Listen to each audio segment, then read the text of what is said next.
Hello and welcome to C-Suite Secrets. I'm Heather Parsons, your host, a serial entrepreneur, fractional CFO, and a business value strategist.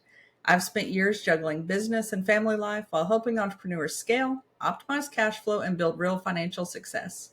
On our show, we bring you real conversations with founders, executives, and operators that actually move the needle in their business. No fluff, no filler, just smart strategy, systems that work, and insights that you can put to use right away. With that, let's dive right in. Today on C-Suite Secrets, we're joined by Sanjay, founder of Rasa Growth. Sanjay, welcome. Thank you for having me on this call. Yeah, glad that you're here. So, for folks who may not know you very well, can you tell us a little bit about your entrepreneur journey and how you got started?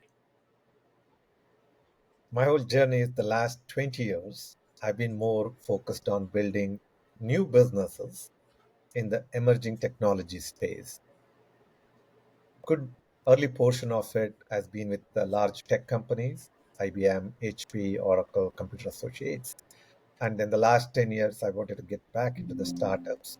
So last 10 years has been more on the Series A and pre-Series A startups, where I've joined as a chief product officer or a chief revenue officer.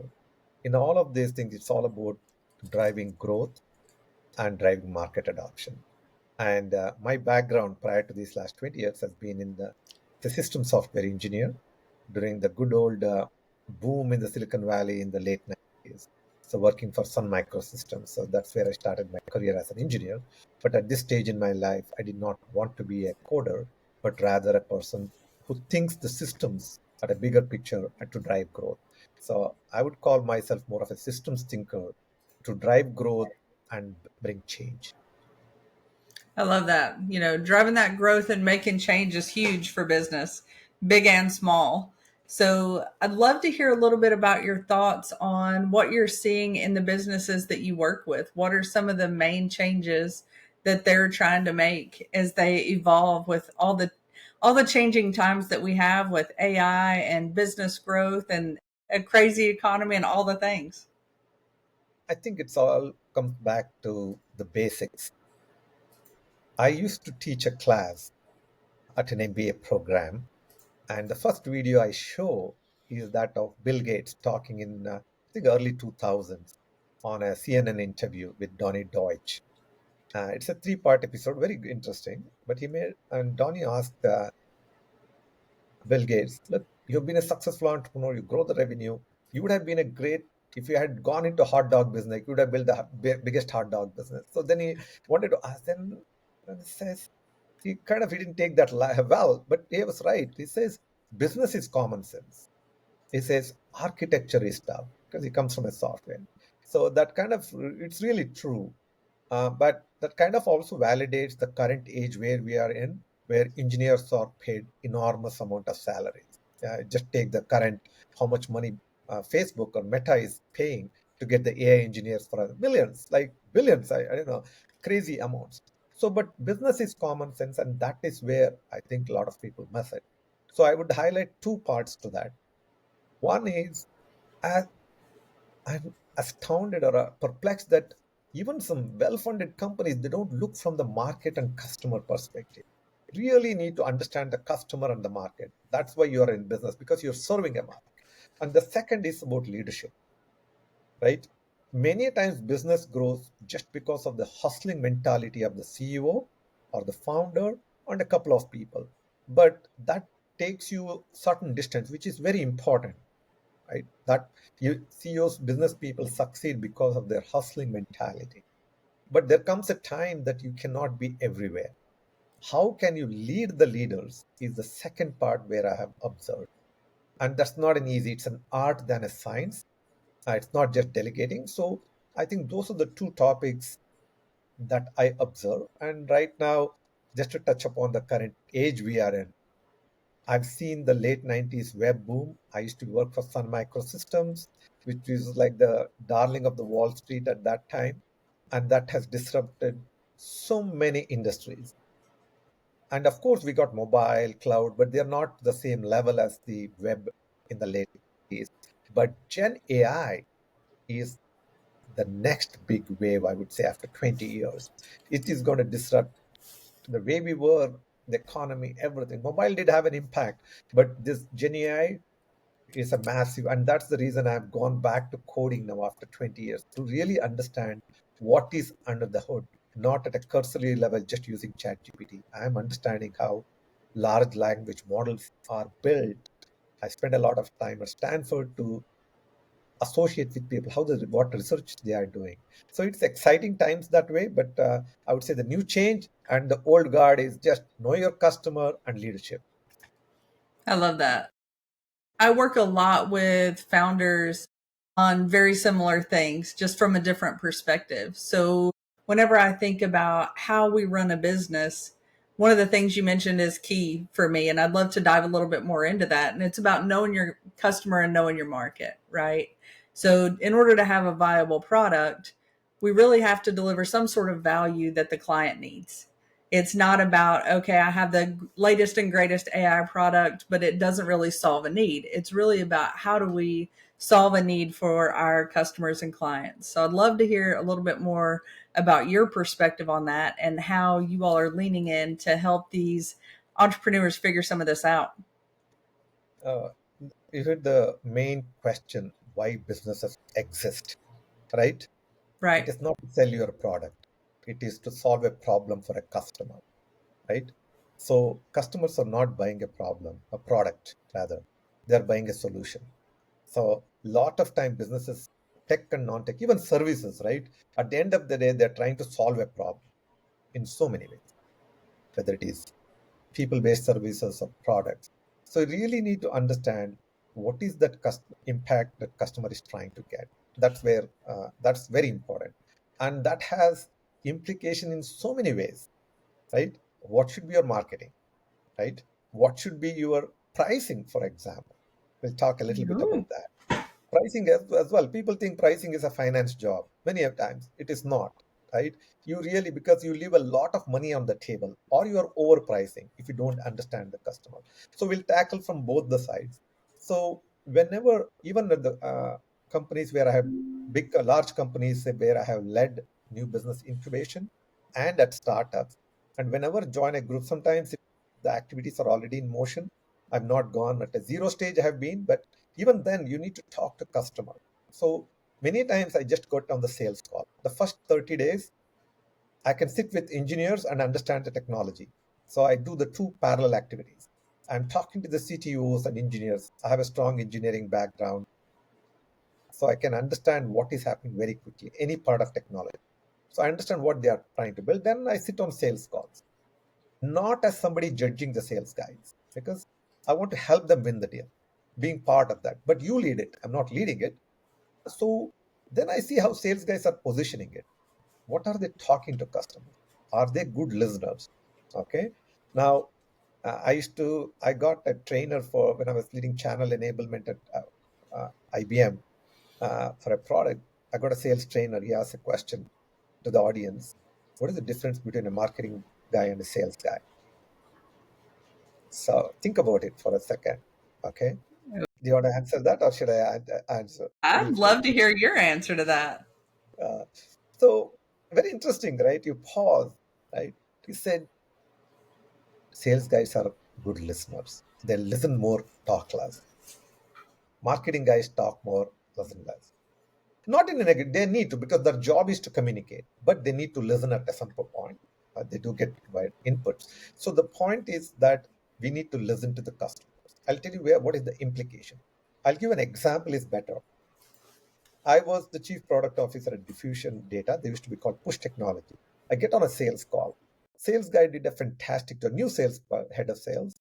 Get 8 people from a target company on the call. They prepared very much. It was all slides, but they did not have much help. It's a complex product. And I was beginning to understand the technology. After 1 hour, I was not really clear what is that we were communicating. What are the value? Lot of words and 8 key decision makers. The sales guys hats off to the person, right? To bring those people to a meeting is gold mine. You pay sales guys for that.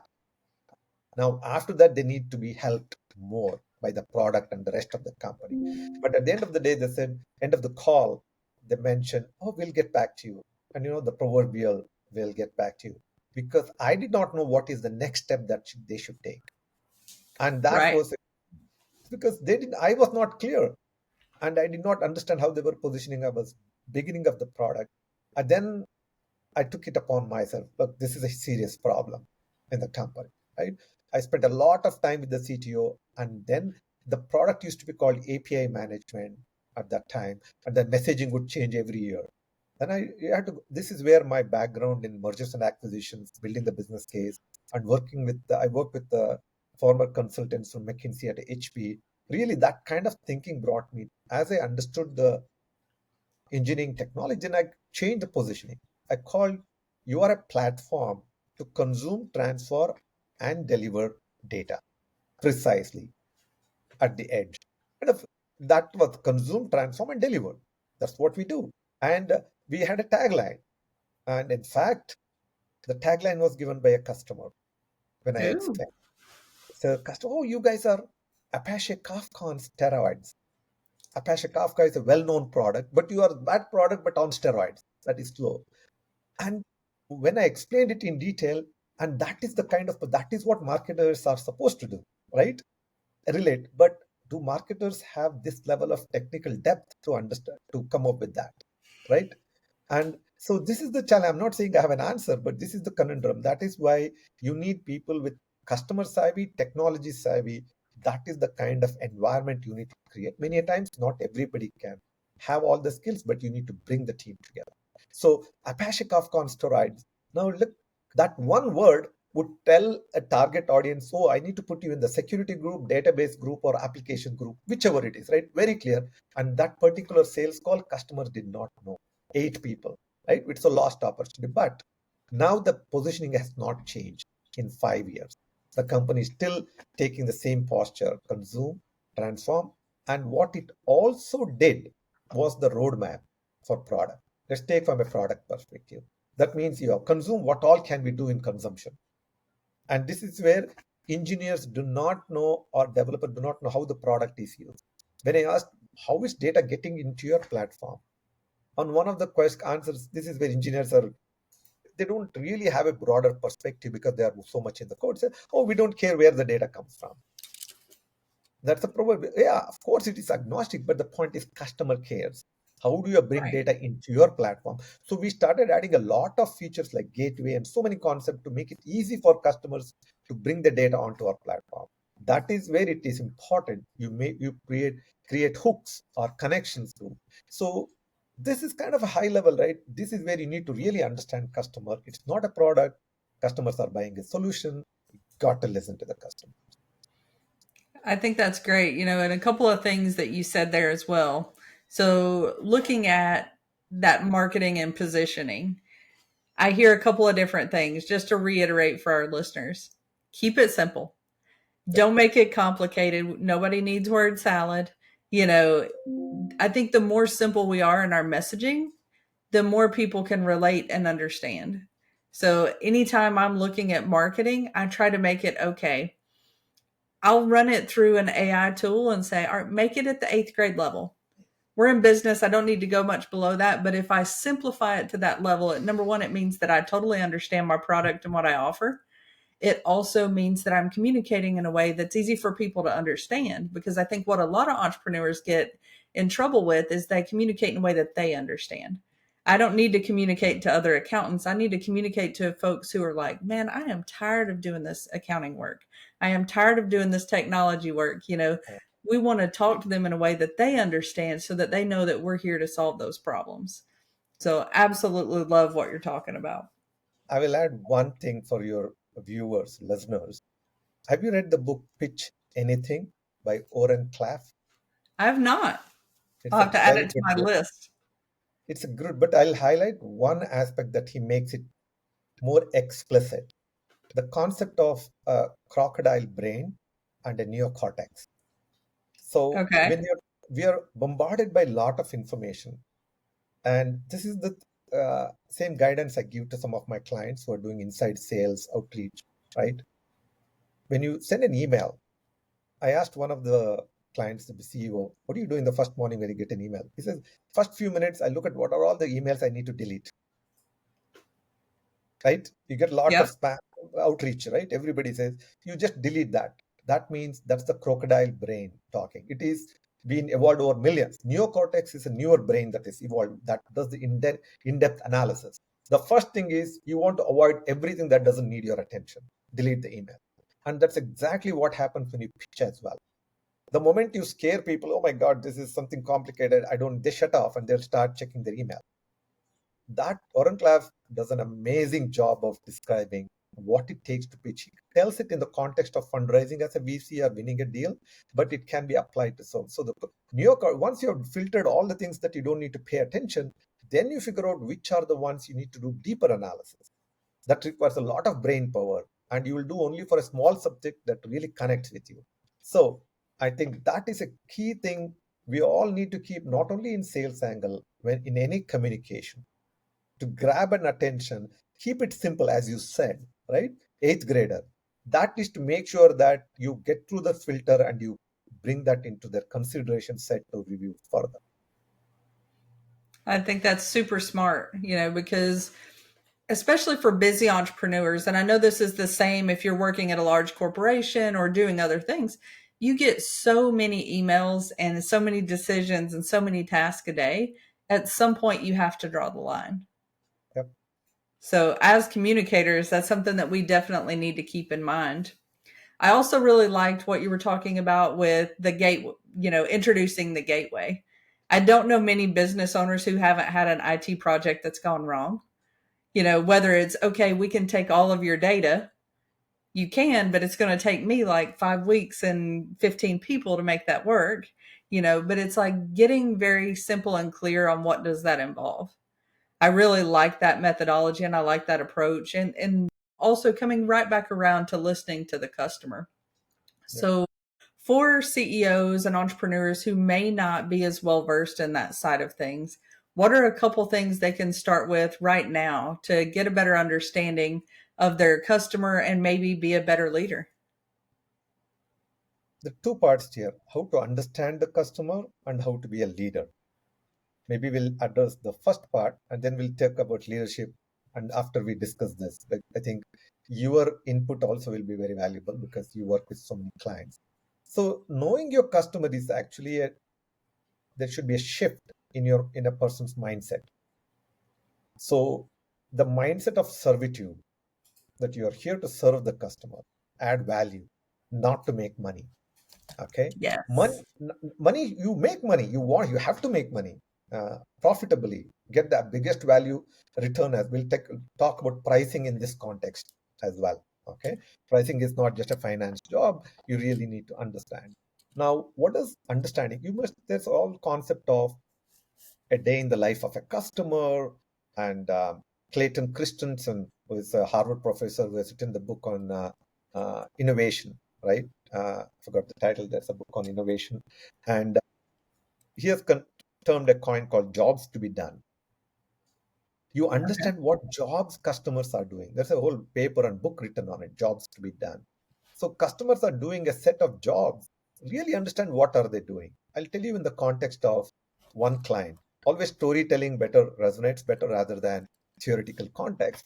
I was working with one of my clients. They were startup looking at an insurance piece and using artificial intelligence. Okay, they were using machine learning.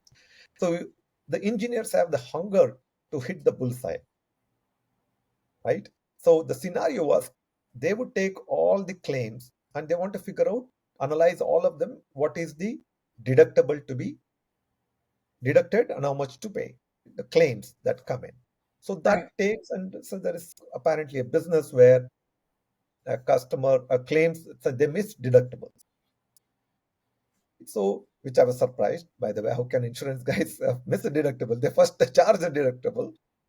But the point is, to analyze the bunch of claims that have happened, go through that, to figure out which are the ones need to be analyzed. It's about a 4 to 5 or 6 days before you can see the first one identified where you have missed a deductible you want to get back. Right now, AI can be used. That had two parts. First part is really understand what are they do, how is that happening, not a solution. First, you need to understand what is happening in the customer. The first part was IT guys taking a bunch of the They do their analysis somehow and filtered out from 1,000 to about 50 to 100. And then they pass it to the research team. Those are not technology people. They will look at the policies and everything. That takes minutiae, right? You have to read through that. So they were trying to look at all the data and nail down in one day, can we solve that? But that requires a lot of technology. But when you look at this, if you can reduce the first 3 days into 1 hour, that means you're shortened from 7 days to just 3 days. Researchers getting, there is a whole thing called confusion matrix, right? True positives and true negatives, false positives, false negatives. It may not be perfect, but the researchers can get started 3 days earlier. Then you continue your analysis and add more to the things that the AI might have missed. That itself is great value. You don't need to nail it, to eliminate the entire set of people 7 days to 1 hour. You can do that, but you need more advanced technology. It will be built over the time. So, but the point here is that now you understood the whole life cycle of what they are trying to do, how they are doing, where all can you deliver value. Now you understood this business. Now you can come up with multiple solutions at different stages. So now what happens here? So this is one way. One is your mind has to shift, that you're not thinking from your technology. You really need to want to understand customers. Where can I solve problem? I think that is still a big problem most companies are not doing. Really good companies understand and they're passionate about delivering value. Okay. Now pricing, where it comes. As you understand this, pricing not a end activity when you build. I'll give a simple formula for pricing. Let's say you've delivered this value. Let's take the 3 days, cutting short, right? You look at the what is the immense value of it. It's not just about the 3 days. Imagine the customer satisfaction, customer renewal, right?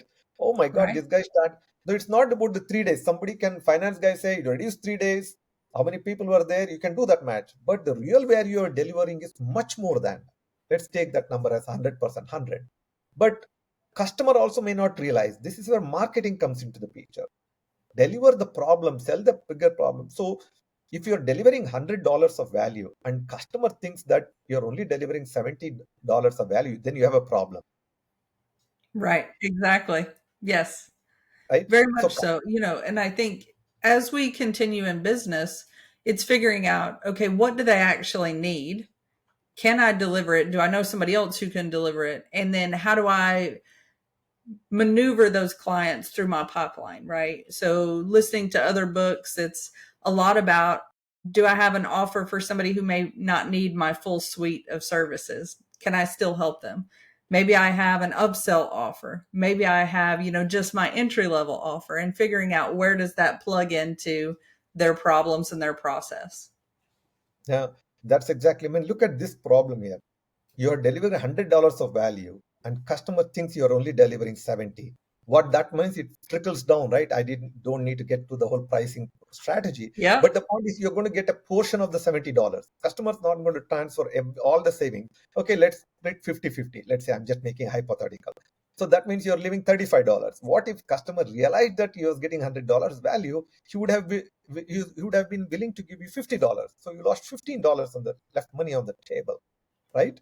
So it's just a high level. I'm not going to go into the whole pricing strategy, but it filtered down. You don't get the 50-50. You eventually get 10 or $10 because that's how they're understanding how you're communicating, how you're pricing, how you're negotiating. All those things come into the picture. So that's only a tip of the iceberg of why. And then the marketing's job is to make sure that customer thinks understands that it is you're delivering $100 of value, not $70. So this is where finance, marketing, engineering, everything comes together. Pricing is an art, not just a science. I agree completely. Whenever I'm working with clients, one of the things that we always focus on as we're looking at their numbers is return on investment, right? So Yep. if we're going to bring somebody in to solve a problem, number one, is it going to really and attack one of our pillars? Is the founder going to have to spend less time in the business? Are they going to get time to do something else? Is it safer for their business? Are they positioned to grow? What are they really leaning in on? And then a lot of it comes down to those dollars and cents, but it's also that perceived value. To your Perceived point, value. Yep. you know, it may take me $40 to deliver that $100 in value. But if you view it as $100 in value, most customers are happy to pay the $100 because they feel like they're getting a good deal, or $90 and then they feel like they're getting a value. So all about knowing your customer. Couldn't agree more. Yep, yep. I think there is also, this is a split decision. It's not a zero sum game. You don't No. so it has to be a win-win in a way. But many a times, I heard one. I'll talk about a company, a founder in India called Zoho. It's becoming very popular in India now, and he made one comment, which is where I think the shift: knowing your customer and value. He says we do not want to take any money from an unsatisfied customer. That is his philosophy. Exactly. They refund if unhappy. If customers are unhappy, they will refund their usage for the first time, whatever extended amount of time. But that is a very good cultural philosophy, to know how to value the customer. So I think the more you have that, that is when retention will be there, less churn, your growth, and customers are then willing to give you ideas on what products to build. That's the level of collaboration. So that's why I go back to what Bill Gates said, right? Business is common sense. You need to bring your heart. Uh, when you're knowing your customer, I'll tell you, make one more side comment. People think that Steve Jobs built iPhone without customer input, but he knew the customers very well, the mindset. Steve Jobs is an amazing personality. Only people think about the stories about his harsh and how hard hitter he was, but he had such a compassionate way. But he was just driven. But iPhone was not come out of the blue. For the 10 to 15 years, they were consumer products. He knew consumers very well. Customers don't tell you what needs to build, but he knew the customers very well. I think that's the best example of how well you know your customers. Not, you don't build products for what customer tell, but you need to understand to build the right products. Absolutely. I think that's a great point on Steve Jobs as well. He did seem harsh. He was often portrayed as a very harsh, tough guy. But I think he also had some really high standards. And as a leader, I don't think there's anything wrong with that. I think because the buck stops with you and you have to decide, okay, am I going to keep producing what everybody else does? Or am I going to disrupt the market or have a different standard? So I'd love to hear some of your experience and thoughts with some of the leaders that you've worked with and how you see this playing out for them. It is very interesting. I can talk about the positives, both the sides of the camp, right? I think you can talk about entrepreneur leader and a leader of a business. I think when think about leadership, uh, I'll tell a funny thing about my life when I look back. Is I have studied mostly in religious institutions. Back, my elementary school was in a Catholic school back in India, very good school. My high school was at the Ramakrishna Mission, Swami Vivekananda. I did 8 to 12 there. Another deep Indian religious, more about knowledge-based, not ritualistic-based organization. Then my engineering college was the same. Then I did my MBA at Santa Clara University, and I did not know that they were a Jesuit organization. And I did not even know much about the Jesuit culture or Jesuit, whatever the category of Christianity. But the reason I bring this up is, to be a good leader, you need to be grounded in spirituality, in human values. Now, I cannot think or heard of any other school that has a course called Leadership and Spirituality. That class used to be done by Professor Delbeck. He passed away a few years ago. Some people, friends have taken that, but I really love the very concept of leadership and spirituality. So, if you look at how Satya Nadella or Sundar Pichai run their company, and they have transformed the company very well. And where do they come from? Where does it come from? Oh, sorry, I'm going to talk a little bit about the Indian mindset. You look at so many CEOs and leaders. I mean, look, you admire Andy Grove as well, Jeff Bezos, all great leaders. Elon Musk as well, leadership in different kind, right? to do those things.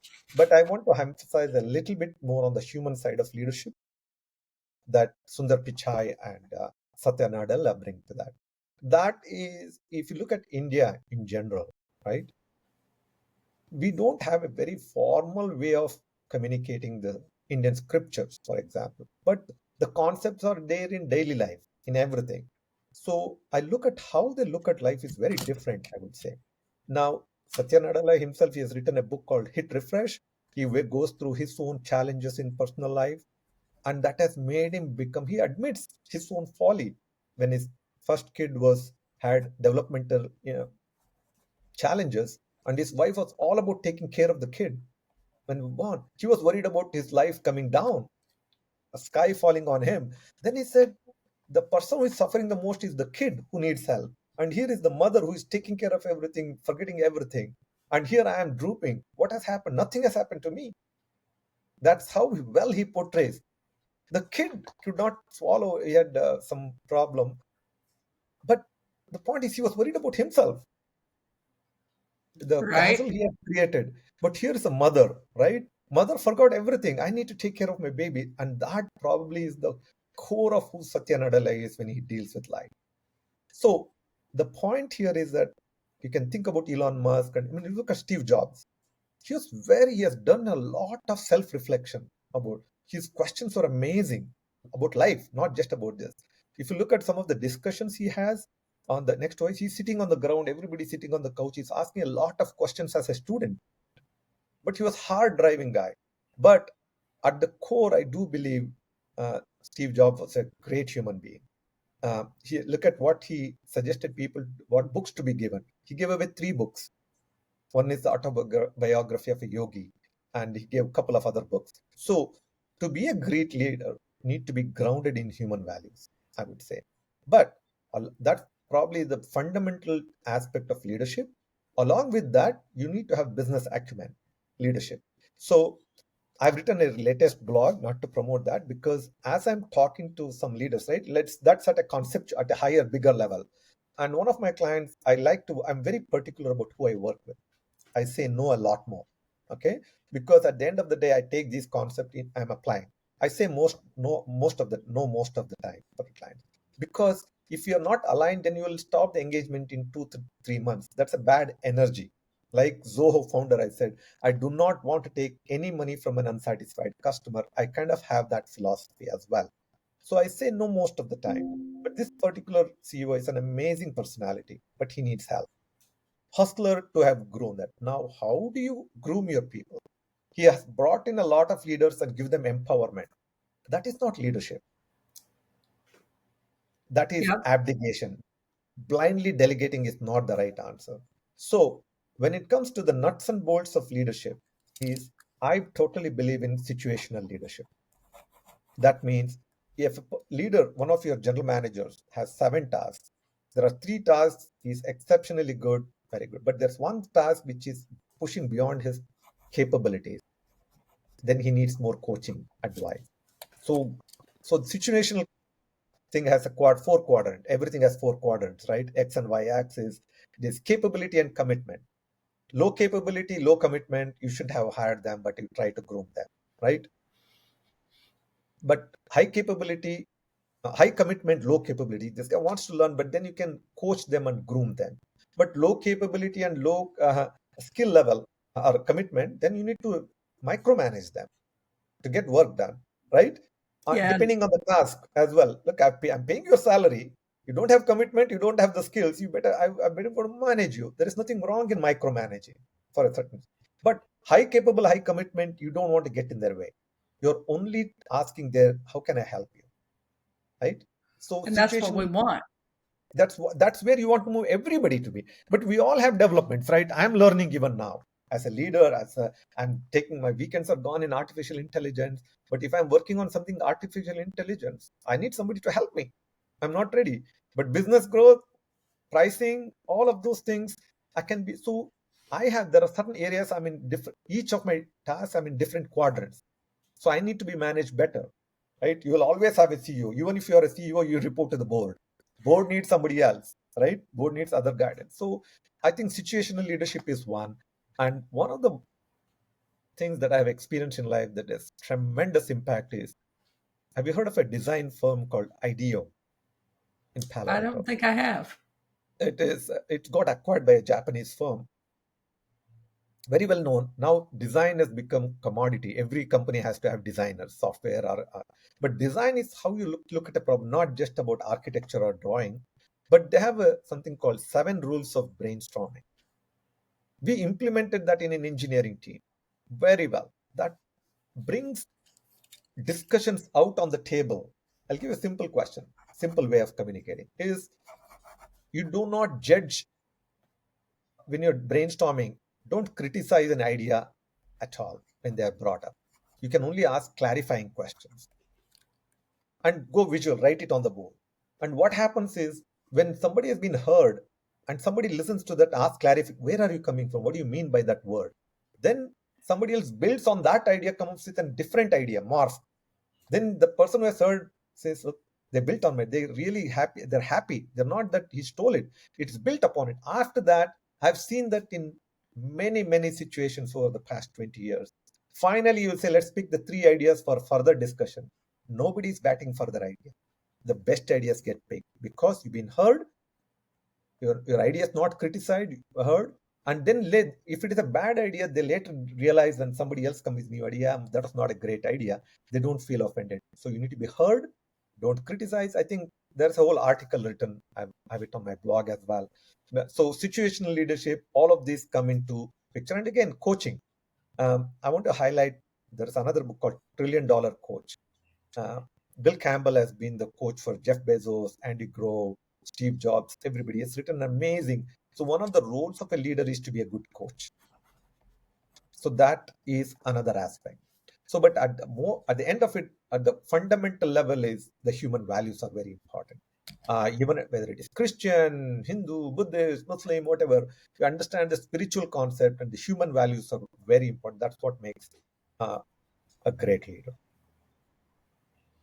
I love that. I really agree because, at the end of the day, you can't separate business and who you are as a person.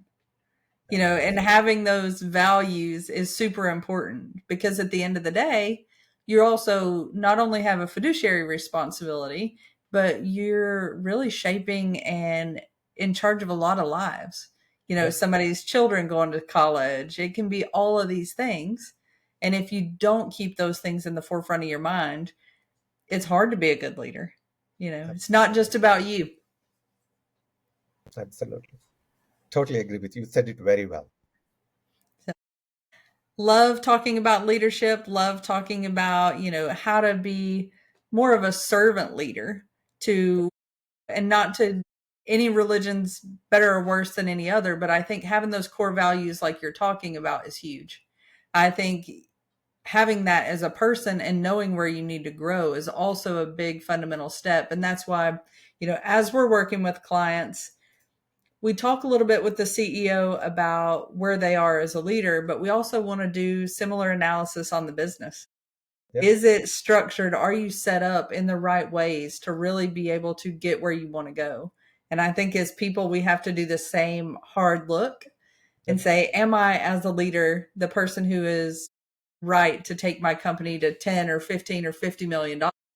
Because the answer may not be yes. So we got to work on filling a lot of those gaps. And even if it's a tough answer. yeah, absolutely. Absolutely. You're right, spot on. Well, this has been a great conversation. I really enjoyed it. As a founder yourself, I'd love to hear what's one thing that you wish you would have known starting out as an entrepreneur. As an entrepreneur, it's a realization I'm seeing. I wrote a blog, I'll tell you that just a couple of days ago, leading leaders. Okay. How to lead, touched upon situation. It's a 6-part series that I'm writing because I'm having this conversation with one of my clients. That was the trigger for it. Now I am loving writing it. Okay. So it goes back to, and now I have, after that, I thought about a lot of things. Now I have a lineup of probably till the end of next year. I have so many things to write about. I'm so enthused about it. Okay, now I can block my time, write everything. So I wanted to write a book and a blog for more than 10 years, but you're not connecting to your core, right? So as an entrepreneur, what is really self-discovery probably is the most important. And that's not an easy part. And self-discovery does not come by sitting on a you self-discovery by rolling up your sleeve, doing things wrong, failing, but doing is most important. I will want to highlight one of my, I would say, spiritual leaders where I follow a lot. I spend a lot of time, good portion of my time I spend at Vedanta Society in San Francisco. That's an organization that was founded in 1900, over 125 years. Oh, wow. Okay, it was the first Hindu temple in the Western Hemisphere. Swami Vivekananda, who came to Chicago, US in 1893, he was the first Indian monk to come here, and his talk was uh, greatly appreciated. He became a rock star in the whole spiritual community. Chicago has a street named after him. There's a lot about it. But and I could not understand him for the past 20 years. But his guru, his mentor, really the Sri Ramakrishna, is called Sri Ramakrishna Paramahamsa. He passed away in 1880s. I could relate to a lot of his teachings, but Swami Vivekananda, it took a little bit tough for me because he was talking about self-confidence. That's the reason I'm bringing up understanding the power of the mind. He communicated the whole Indian philosophy in a very simplistic way that professionals could understand. He makes one very good comment which really baffled me. There's an article called "Each is Great in His Own Place." Great essay written, right? This is where you Yeah. appreciate everybody in the. Now, the thing he says there is that about the human values and approach. It is better to be greedy and desiring of wealth than being lazy and dull. There you go. Then he makes one comment. At some point, you will realize that wealth is not the end of it. He makes that comment, clarification. But we all realize that, right? When he goes saying, what will you do when you die, pass away? What is the point? What is the wealth going to do? How many of you remember your grandfather? Okay, you might remember Rockefeller, so many other people like Abraham Lincoln. There are only a few. But if you look at a daily level, how many people remember the CEO? Do anybody remember Mark Hurd? He was the CEO of HP. Okay, well, some people, he's gone. There is no, he passed away through some health problem. But the point here is that wealth is not the end of it. Your human values. So he says that, and the whole slogan for the organization is, they call it in Sanskrit. I'll say it in Sanskrit and translate it.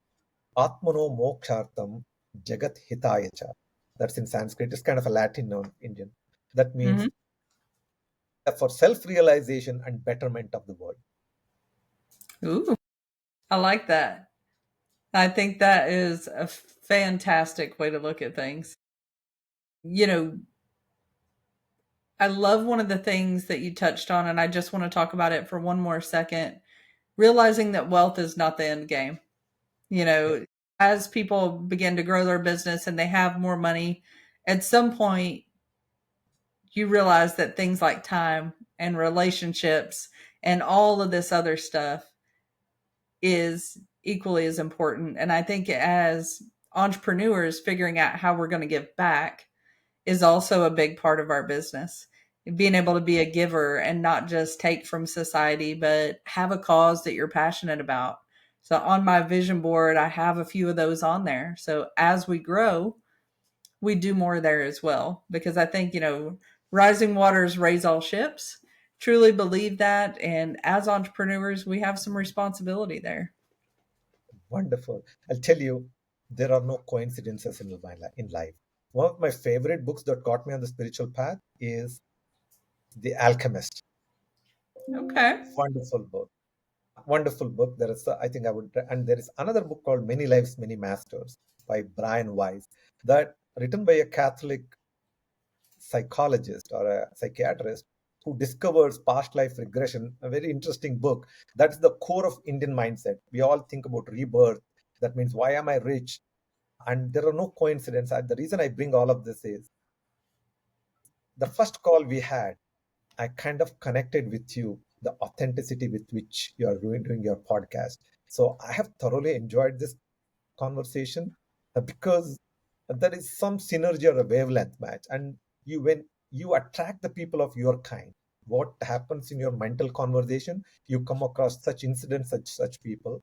But it's my pleasure talking to you and even working, and then we'll definitely talk more and do some work or business together as well. I love it. Well, I look forward to it. It's been great having you on. I've thoroughly enjoyed it. It's been a great conversation. One last thing before we wrap up, if folks would love to reach out and learn more about what you're doing, what's the best way for them to get in touch with you? rasagrowth.com. RASA growth.com. You'll find my link to LinkedIn. Everything you'll find there. rasagrowth.com. Well, awesome. And thank you so much for being on the show. And thank you to everybody for listening to C-Suite Secrets. If you have found today's conversation as valuable as I have, be sure to hit that like and follow button. And we would love it if you would share this episode with another entrepreneur who's growing a business. And if you want more tips in between episodes, please check us out on Facebook at C-Suite Insiders. And until next time, keep growing. And remember, you don't have to do this alone.